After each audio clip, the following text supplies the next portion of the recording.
first film Bruce Lee made with Raymond Chow was The Big Boss, about the struggle of the Chinese community in Bangkok. Besides, James, remember your promise. You're on your own from now on. You know, boy, a woman can be a blessing or a ruin to a man. The Big Boss was a classic example of the way a Hong Kong movie ran at the time, which was fast, cheap, and a little bit out of control. Having left America to make his name in the East, it was an important film for Lee. It was made on a shoestring budget, and he struggled to turn an incomplete script into a coherent and captivating story. Knowing that the film could make or break him, Bruce Lee sat nervously with his wife Linda at the premiere. When the film was over, it was perfectly quiet. You could hear a pin drop in that theater, and Bruce is like, oh my gosh, do I make for the exit right now or what? And then all of a sudden it started.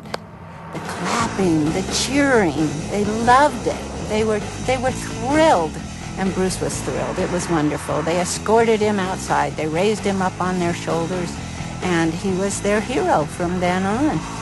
Also in the audience was a 24-year-old assistant director who was yet to make his first feature film.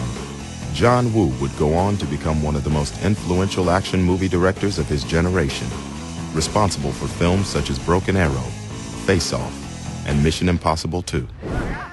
When the people watch the movie, they didn't know how to react to it because, you know, it's so new, it's so different. It's so different from other martial arts movie.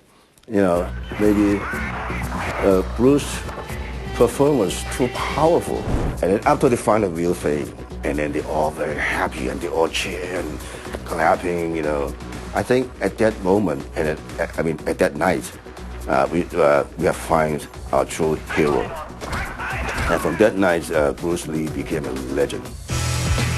Despite costing less than $100,000, The Big Boss smashed all local box office records. But even before the premiere, Bruce Lee had already started working on his next film, Fist of Fury, a film that would help create a sense of patriotism in Hong Kong.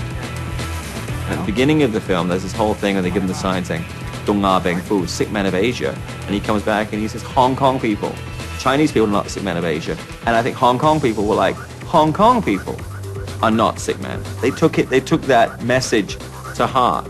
And they cheered him on. He was really like the prodigal son returning back to be embraced by Hong Kong as a community. But I think that's his place was, he was part of a movement to create an indigenous identity for Hong Kong people. And I think that identity continues to this day. China in the early 70s was caught up in the culture.